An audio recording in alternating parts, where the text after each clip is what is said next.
चलिए आज हम लोग बात कर रहे हैं एक टॉप 50 रूल सीरीज के अंदर एक और इम्पोर्टेंट रूल के बारे में। और ये सीरीज लगातार से चल रही है, आप इसे जरूर से जरूर देखते चलें ताकि आपका जो आने वाला एग्जाम है आप उसके अंदर इस तरह के क्वेश्चन जरूर देखेंगे और ज्यादा से ज्यादा लोगों के बीच में इसको शेयर भी करें। जानते हैं इस रूल के बारे में, कॉन्सेप्ट क्या है इस रूल का। ये आपको वर्ब के भी अंदर मिलेगा, ये आपको प्रोनाउन के अंदर भी पढ़ने को मिलेगा। रूल कॉन्सेप्ट है क्या, अगर कोई दो सब्जेक्ट्स को, अगर दो इंडिविजुअल सब्जेक्ट्स को हम लोग as well as together with, along with, in addition to, besides, like, with, and not, but not, इस तरह के certain words के साथ ज्वाइन करते हैं तो जो वर्ब आती है यहां पर, verb always comes according to the first subject. जो पहले में सब्जेक्ट लिखा होगा वही इस वर्ब को डिसाइड करता है। अच्छा, इसमें से एक इंपॉर्टेंट चीज जान लीजिए बिसाइड्स के बारे में।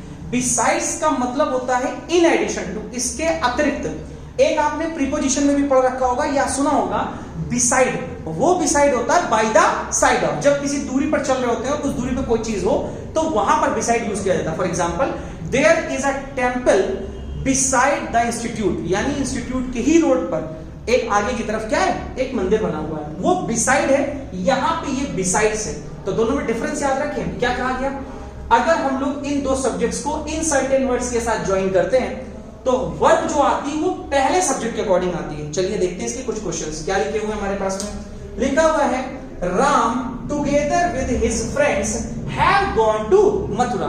अगर आप सर्टेन एग्जांपल को देखें तो क्या लिखा मिल रहा है, आगे राम लिखा हुआ मिल रहा है, टुगेदर विद से जोड़ रहा है सेंटेंस को, और यहाँ पे हिज फ्रेंड्स आ रहा है। तो पहले सिंगुलर और प्लूरल को लिख लेते हैं। राम आपके सिंगुलर और यहां पर आप देखेंगे विद हिज फ्रेंड्स, हमने टुगेदर विद से जोड़ा हुआ है और हिज फ्रेंड्स क्या हो गए, प्लूरल में, और उसके अकॉर्डिंग वर्ब आ रही प्लूरल।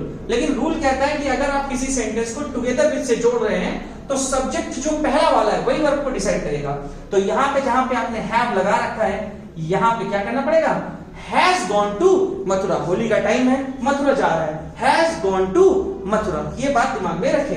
अगला एग्जांपल देखें, Sita as well as Gita are playing the chess. Important sentence है। क्या लिखा हुआ है, Sita as well as Gita, sentence को जोड़ा है एज वेल एज से, और यहां पर आप देख रहे हैं एक सब्जेक्ट पहले है, एक सब्जेक्ट बाद में, वर्ब जो आएगी वो आएगी पहले के हिसाब से।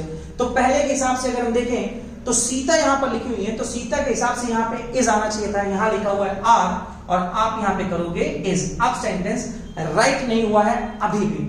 क्या है दिक्कत अभी भी, Sita as well as Gita is playing the chess, sentence तो राइट लग रहा है, लेकिन एक बात ध्यान रखें, जितेंद्र मिश्रा से पढ़ रहे हैं आप, कुछ और भी विशेष चीजें जानते हैं। क्या, चेस के पहले द का प्रयोग नहीं होगा। कोई भी गेम आप जो जानते हैं उन गेम्स के नेम के पहले आर्टिकल का प्रयोग वर्जित है, नहीं प्रयोग किया जाता है। इंपॉर्टेंट चीज यह है कि अगर उस गेम से रिलेटेड कोई टूर्नामेंट है या कोई भी ट्रॉफी है तो आप उसके आगे आर्टिकल द का प्रयोग कर सकते हैं, लेकिन गेम्स के नेम के पहले आर्टिकल को अवॉइड किया जाता है, नहीं लगाया जाता है। Thank you.